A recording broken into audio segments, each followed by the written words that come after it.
Is permission granted to seek a trade? Plus, Shedeur Sanders and the Giants will spend some significant time together at a private workout for Sanders in Boulder, Colorado. Does this mean the Giants are going to draft Shedeur? We'll all weigh in, and we'll have a Mel and Field 3-round mock draft. It's been out, some fascinating and exciting trades there.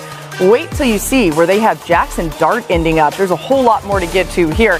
So glad you're with us on this busy Tuesday with the NFL Draft coming your way next week. There's the 3-round mock. That's the first round from Mel and Field. And Field Yates is here, as well as Ryan Clark, Mel Kiper Jr., and Adam Schefter. Guys, let's get to the big news of the day, this Dolphin stuff. Okay, so the Dolphins have granted All-Pro cornerback Jalen Ramsey permission to seek a trade. Dolphins GM Chris Grier spoke to the media today, just a little while ago. Here's what he had to say. I will say these decisions aren't done quickly, and they're not taken lightly because we spent a lot of time this offseason working through this, talking through things. At the end of the day, Jalen did not ask for a trade. So we went through the process and just felt that after numerous conversations and then talking last week with Jalen and his agent, that it was best to move forward, and it was best interest of the Miami Dolphins and for Jalen Ramsey.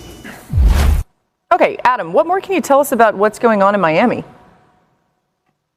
Well, Laura, you heard Chris Grier refer to the ongoing conversations that have taken place between Jalen Ramsey and the organization. The organization has been in a position where it has felt like it is in the best interest of the Dolphins, and Jalen Ramsey feels like it's in his best interest for both sides to part ways. And so that's coming.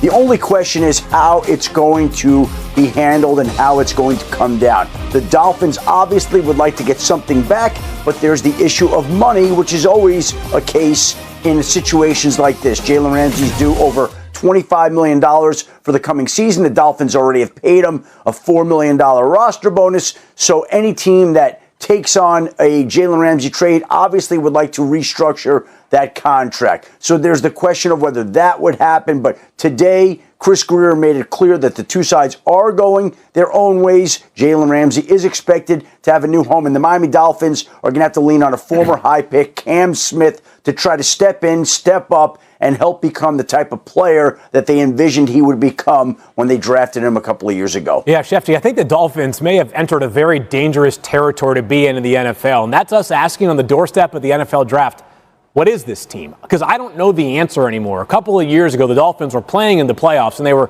summarily dismissed by the Chiefs in that bitterly cold game out in Kansas City. It's been downhill since that moment, Laura. A bad season this past year. Think back to last summer. They give Tyreek Hill a new massive money deal to keep him happy. They do the same with Jalen Ramsey on the doorstep of the regular season, Laura. 3 years and $72 million to Jalen Ramsey. Now, at least in the case of one of those players, you're undoing a mistake that you made just a handful of months ago, Laura.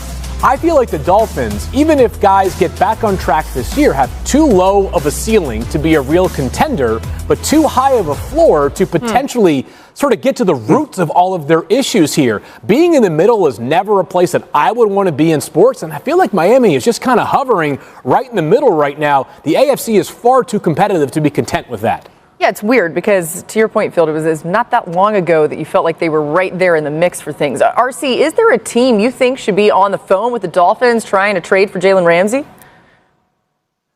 Well, I believe that team should be Buffalo, but right now I'm thinking about the Miami Dolphins with this high floor and a low ceiling. It feels like a house for little people because there's not going to be a lot of space in between there. Like, when I think about the Buffalo Bills, you look at a team that are going to go into this season, or at least right now in their roster, with Dane Jackson and Bedford at the corner positions, and also at safety, DeMar Hamlin and Taylor Rapp. Jalen Ramsey is an extremely versatile player. Now, they have Johnson at the nickel position, which is another position that Jalen Ramsey can play, but you don't need him there. I look at his versatility, his length, his ability to play in all the positions in the secondary, and I believe he's a plug-and-play starter at so many spots for the Buffalo Bills. And if you go back to the root of their problem in the AFC Championship, it wasn't that they got stopped in a 2-point conversion on a tush push or stopped on a 4th and 1 on a tush push. It's the fact that the Kansas City Chiefs, that clearly couldn't score on anybody, as we saw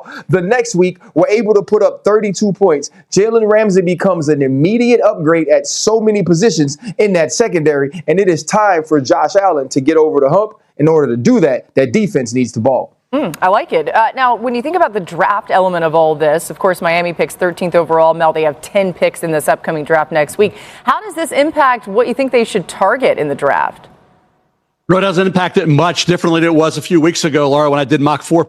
Shanae Barron, versatile defensive back out of Texas, made a lot of sense then and makes even more sense now. Cornerback like Will Johnson, and a rotating mock field had Will Johnson, cornerback Michigan. But Barron could play anywhere in that secondary. And they had a safety issue as well before this Ramsey situation occurred. So all of a sudden now you're talking about multiple defensive backs. A couple defensive backs needing to go to Miami and 2 to 3 defensive backs cover men needing to go to the Buffalo Bills. So this division needs help at that position. Both these teams will be impacted by the draft, and certainly Ramsey could impact Buffalo. But for Miami, I think a corner and a safety necessary, and Barron wears a lot of hats in that deep patrol.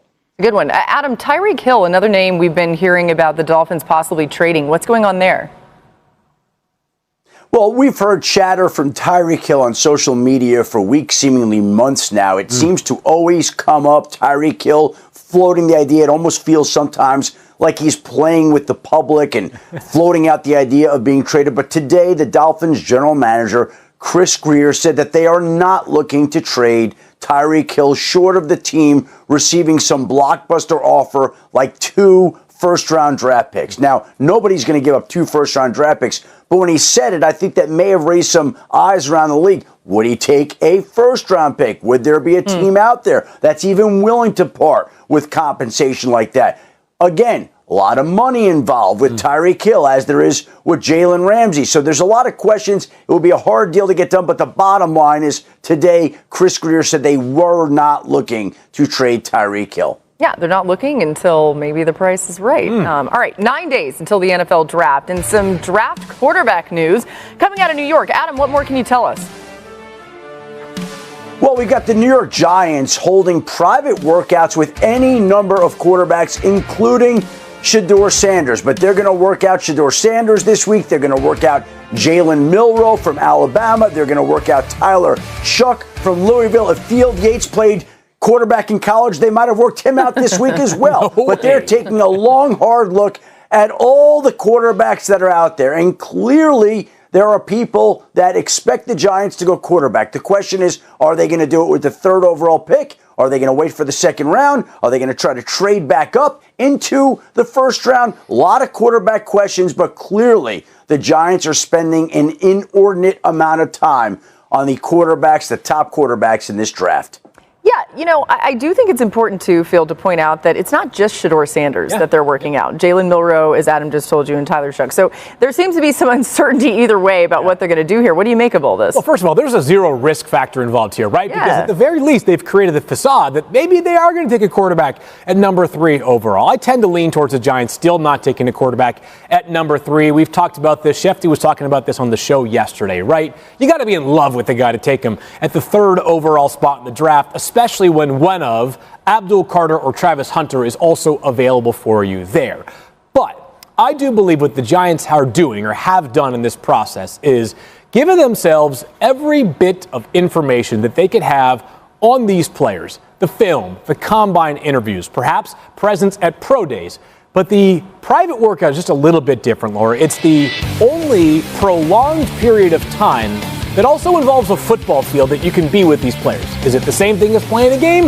The answer is, of course, no. But you get to know a lot more about how the player is wired and what he is all about, while also seeing him do the job you're going to ask him to do on Sundays if you take him in the upcoming NFL draft. So at the very least, the Giants have teams that might be interested in these quarterbacks. A little bit later on in the order, Mel, they're thinking to themselves, if we want them, we might have to be prepared to take them earlier rather than later.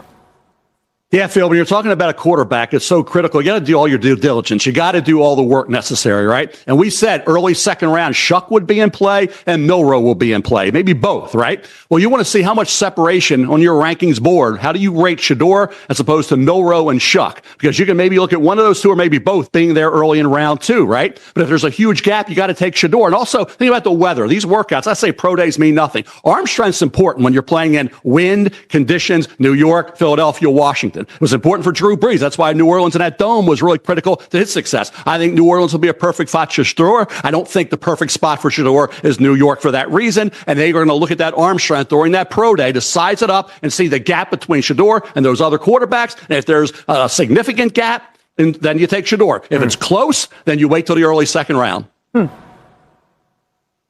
think the context is beautiful that the Giants are doing their due diligence on a multitude of quarterbacks. Yes, it does tell us that they want to have a young quarterback in that quarterback room with Russell Wilson and Jameis Winston, but it's not just about the number 3 pick. It's about if Shedeur Sanders falls, is that someone we want to move up and take, because there is a separation between himself, Shuck, and Jalen Milroe. And if there isn't that separation, now can we wait, take the best player available at 3, which is Travis Hunter or Abdul Carter, and still have a quarterback for the future in our quarterback room? And I like that because of this reason. They can't reach and they can't miss. If you believe that Abdul Carter is an absolute stud at his position, you take him because he's the best player available on the board. And if one of those quarterbacks, whether it's Milroe or Tyler Shuck, shows you enough that they can be a guy that you can build in your locker room or build in your quarterback room the same way we watched Brian Daboll work with Josh Allen,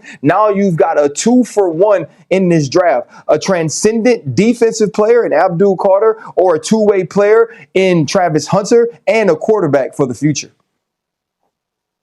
And that would be especially interesting if the Cleveland Browns wound up bypassing Travis Hunter at 2, the decision the Giants would then face. It all seems to be so complicated and interwoven right now. But what's interesting here is the amount of time that the New York Giants have invested in Shedeur Sanders. Like, they have been at all his games. They've been on the Boulder campus. He's been in New York. Yep. They're going back out to the pro day. They're going out to Boulder for another private workout. At some point, I would think that they know everything there possibly is to know about Shedeur Sanders. And I think there are people who believe that Shedeur Sanders has real support in certain segments of the Giants building, but not as much in others. And that may explain some of what's going on right now, that there are people that are willing to go with Shedeur at this point in time, others not as comfortable. And I think that division, that question, which really goes on with all organizations over a lot of different prospects, is completely normal, but it becomes accentuated when we're talking about the single biggest storyline in the upcoming NFL draft about where Shedeur Sanders is going to go and whether the New York Giants are going to be willing to take him at the 3 spot. And the standing of this franchise, I think, is particularly notable, Shefty. If the Giants don't take a quarterback at number 3 overall, and perhaps not in the first round, that would mean back-to-back years with top 6 picks in which they don't take a quarterback when they need a quarterback. I think back to late last season. If you watch a New York Giants game played at MetLife Stadium at home, you know what you saw?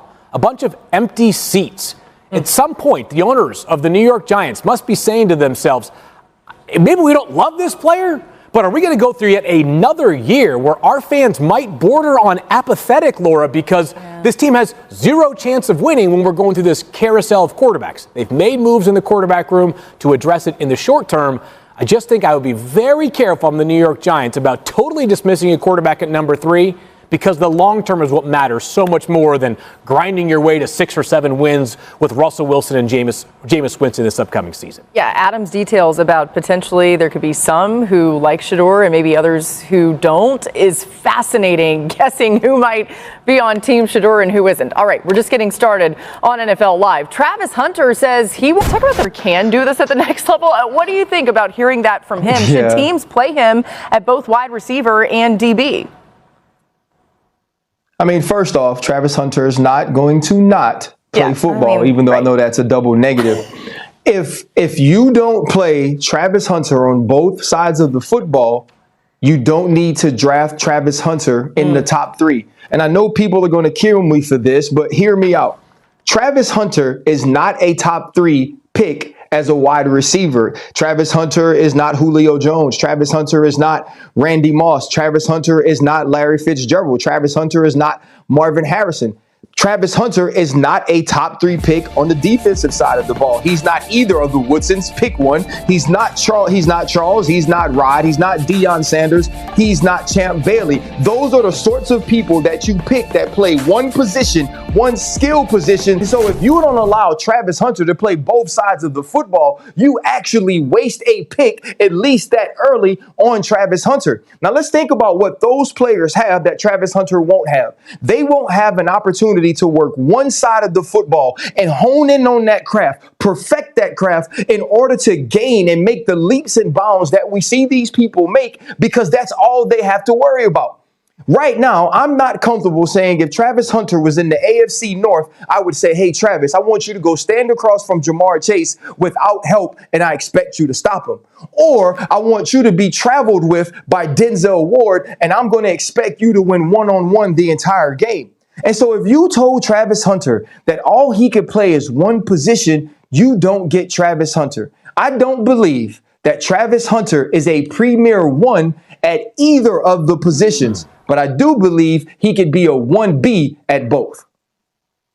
RC, I think Travis Hunter is just special, and I think he's too great for his own good in some ways because he's out there every play, and he can't focus on one position, as you said, RC. You take anybody, you say do 2 things, you're not going to do the one thing great because you're focused on 2 things, yet he is great at both spots, and he really is. And I think when you look at Travis Hunter, you're not going to keep him on the sidelines. He said it best, and Deion said it. Wide receiver in Cleveland is what they need. Juice, playmakers, touchdown makers. He will be that in Cleveland. You have to be able to get him involved on defense. You can't have him, as Deion said, standing on the sidelines when our cornerbacks are getting beaten. End of the first half, late in the fourth quarter, all these games come down to the final 2 drives. He's got to be out there. Cornerback at Cleveland's pretty good, right? Add another cover man like Travis Hunter to that equation. Their defense is that much better. Got the best pass rusher in the NFL in Myles Garrett. For Cleveland, it's a perfect fit. He'll be offense focused, but he'll be used heavily on defense at key moments and key drives, along with those other young cornerbacks that they have on that roster.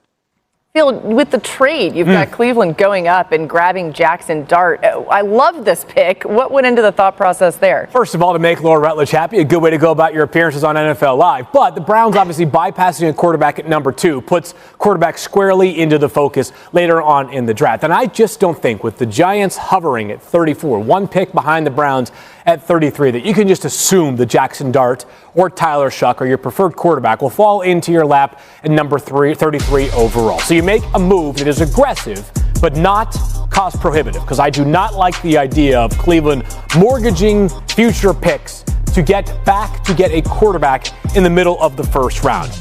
In this case, it costs you a couple of picks, 2/3, to get up 5 spots. Meanwhile, Washington says, hey, we've only got 5 picks in this draft. We'll take as many swings as we can get at the meat of the draft, which is, I would say, players 30 through 100, Laura. So for Cleveland, they land Jackson Dart, who led the FBS in yards per attempt last season. This quarterback room has totally reshaped this offseason. Joe Flacco, the veteran, Kenny Pickett, the question mark still. Yeah. But Jackson Dart would give them some young hope to build around. If it happens that way, the Browns might be one of these teams that you say, wow, they really won a lot of the draft. I mean, who knows? Yeah. But I love it. All right, let's go to New England next, where Mel has the Patriots taking Will Campbell 4th overall in the latest mock. Patriots head coach Mike Vrabel spoke today about what they plan to do next week. You know, really what you start to look for, right, is impact players when you start picking that high. You know, what they're going to do for you, what's the impact, what's the position. You know, you talk about premium position, and so then that's where you kind of weigh all the circumstances and end up, you know, making that pick. So do I think that there's starters in this draft at left tackle? Yes, I do. Okay, Mel, the Patriots need O-line help, right? They need it instantly. Is Will Campbell a player that you think can come in and make an impact day one? He has to be. He's got the experience and the talent-laden SEC to do it. He's going to be drafted as a left tackle, not as a guard. So they're drafting him 4th if they pick Will Campbell to be that blind side protector for their franchise, which is Drake May. I'm big on Will Campbell. Mel knows this. I mean, I'm not actually an LSU graduate, but I might be. Let's see if RC will allow me to be part of the family with all the nice things I've said about Will Campbell throughout the past 6-7 months. Because, Laura, in this draft, where we have told you time and again that there is just a lack of blue-chip players at the very top, the question I have for the naysayers of Will Campbell because of his arm length is, how's the tape? He's going against the SEC. I get it. It's not the NFL. But how can you face off against NFL competition before you arrive to the NFL? The closest thing you can get is Will Campbell. The combination of athleticism, footwork, toughness, experience. He's one of the most reliable players that has come through the LSU program in a long time. RC can tell you about that. And this guy, from day one, was tasked with protecting for Jaden Daniels. And then Garrett Nussmeier, who played two very different styles of quarterback. Nussmeier could be a first-round pick next year. And I would say for the past 3 seasons, one of the few names that you ever heard on LSU broadcasts was Will Campbell. You know why? He usually just did his job at a very high level. For some top stories, starting in Miami. Adam, what is going on there? Well, Laura, the Dolphins general manager Chris Grier made it clear today that the Miami Dolphins and Jalen Ramsey plan to part ways here. The question is when that will come and how that will be. The Dolphins will look to trade him. It will not be a simple deal to make. There's lots of money and financial ramifications. But either way, however it works out, Jalen Ramsey no longer is expected back with the Miami Dolphins in 2025. Meanwhile, the Dallas Cowboys voluntary offseason workout program is underway, and Micah Parsons is in attendance. Wasn't always there the last couple of years, so it's notable that he was there as the two sides hope to work towards a long-term contract agreement to make Parsons one of the richest, if not the richest defensive paid player in the NFL. And the Giants are going through a bevy of private workouts with quarterbacks ahead of next week's draft. They're going to work out Shedeur Sanders in Boulder on Thursday. They're going to work out privately Jalen Milroe, Tyler Shuck. And so clearly the New York Giants are in the quarterback market. We don't know which one they'll take. We don't know where they'll take them. But clearly when they are on the clock at 3, everybody is going to be paying close attention to see whether they go for Shedeur Sanders there or opt for a quarterback later in the draft. Yeah, if they don't, then it's that waiting game of when do they grab one, right?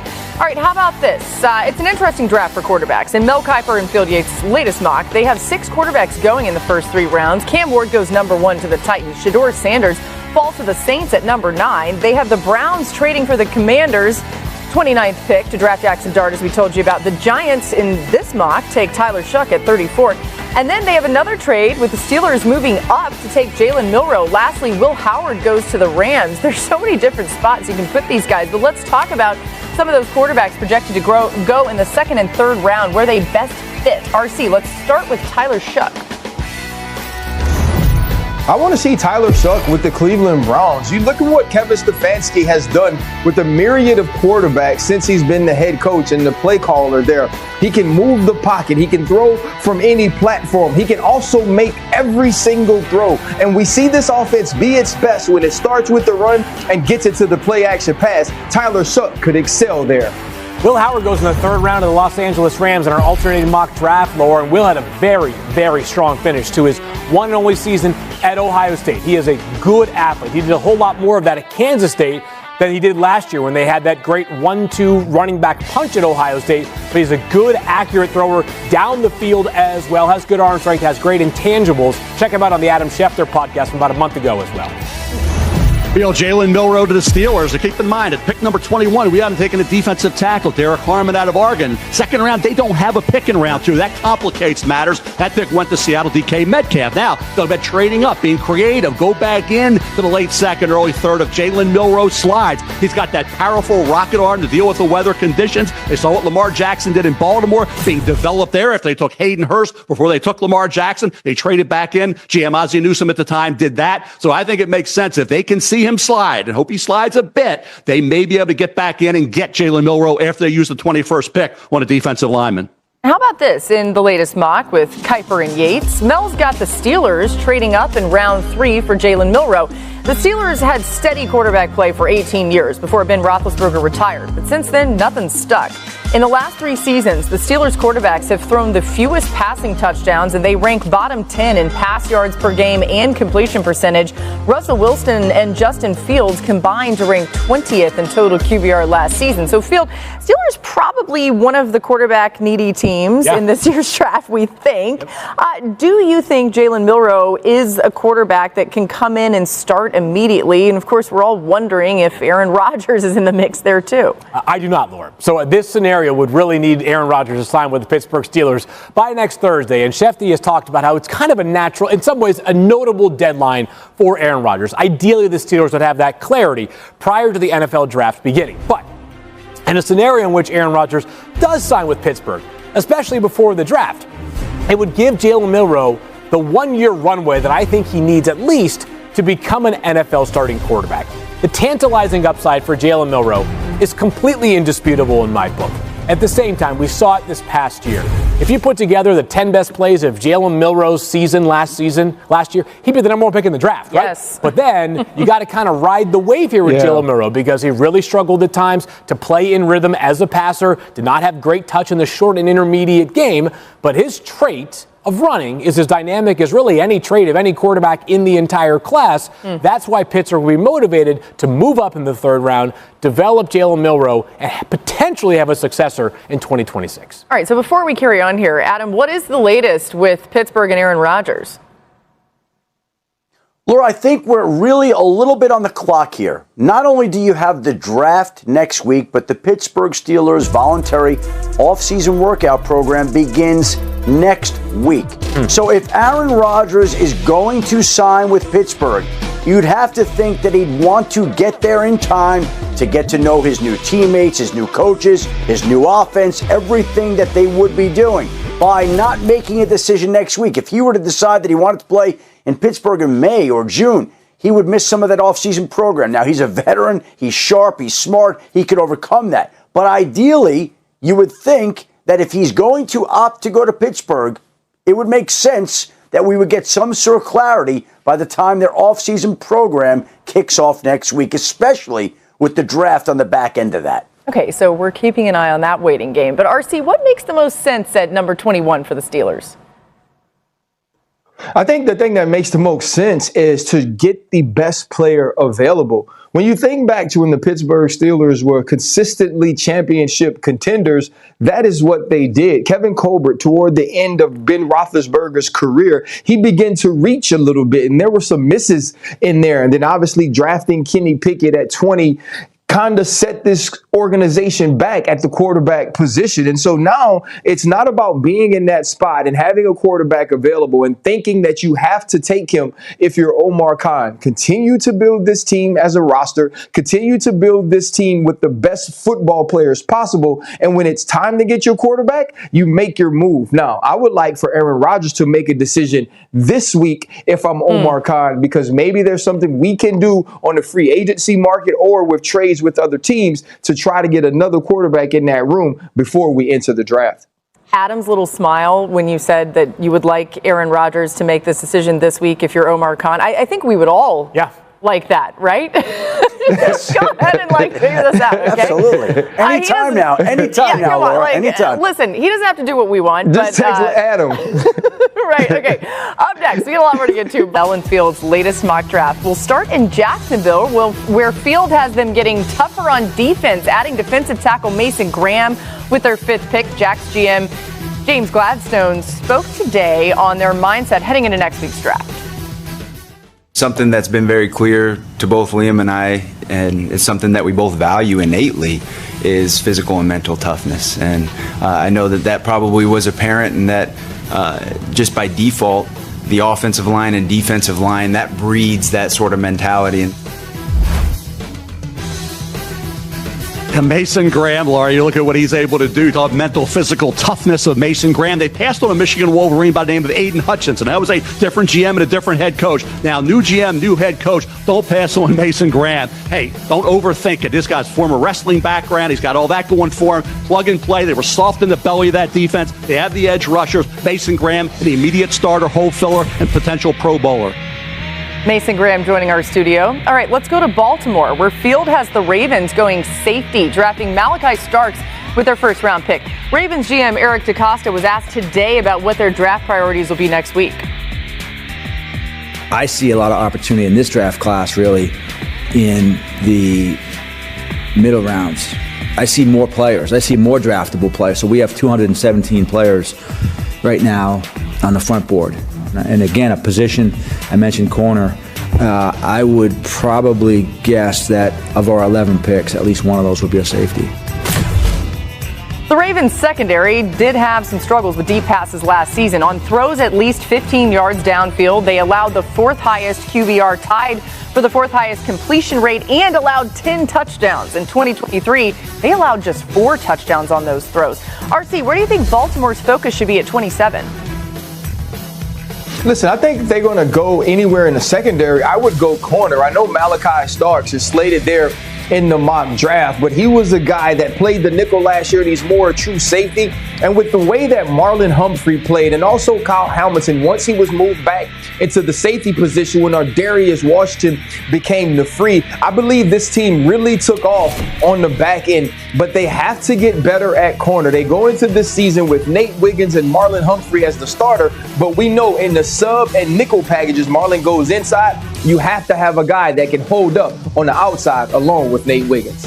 Yeah, great point, especially for a team that's just fine-tuning trying to get to the Super Bowl. All right, let's go to Chicago, where Mel has the Bears drafting tight end Tyler Warren at 10. I love it. Ben Johnson and the Lions offense, of course, Ben Johnson now with the Bears, had success using 12 personnel last season. They used it at the 3rd highest rate in the NFL and ranked 1st in touchdowns and 2nd in yards per game and 20-yard plays when using it. The Bears used 12 personnel just 19% of the time last season. So Field, the Bears adding some more tight end help for Caleb Williams. You like the fit there? Laura, there is no team that could take Tyler Warren. What I would say to myself, what are you thinking? Maybe besides the Las Vegas Raiders because of the presence of Brock Bowers. There is no player who is more comfortable with the football in his hands besides Ashton Jeanty in this year's draft class than Tyler Warren. He is a dominant blocker at the point of attack, but of course he's going to make his money as a receiver. He had 700 yards just after the catch last season, Laura. He's not just going to run through you, occasionally run around you as well. Ben Johnson is like a mad scientist as a play caller. I can only imagine what he could come up with Tyler Warren in between Rome Odunze and also DJ Moore. Just an excellent tight end class, Field, as you well know. Yes, yep. We turn our attention to Vegas. Mel has the Raiders grabbing Ashton Jeanty with the 6th overall pick. Typically a little high for a running back, but Jeanty says he's the kind of player that a lot of teams need. Here he is in the Pat McAfee show earlier today. A lot of teams have a need for a running back, a workhorse that you can, take most of the load throughout the game and, wear defenses down. And, they're seeing real value in that from the running back position now. Yeah, the Raiders couldn't get anything going on the ground last season. They ranked last in rush yards per game, yards per rush, and average yards before contact. Their leading rusher was Alexander Madison, and he averaged just 30 yards per game. Adam, you think Jeanty would make sense in Las Vegas at 6? Well, Laura, you just used those stats. That screams the need for a running back. And in a draft deep with running backs, there's no doubt that the Raiders are going to pick one, and we would think fairly high. The question is whether it's going to be Jeanty at the slot in the 6th overall pick in the 1st round. A lot of people like Mel mocking Ashton Jeanty there. Makes a lot of sense. But the Raiders also have needs along the offensive line, and they could address their offensive line and running game that way, then come back and visit running back later on if that's what they decide. But clearly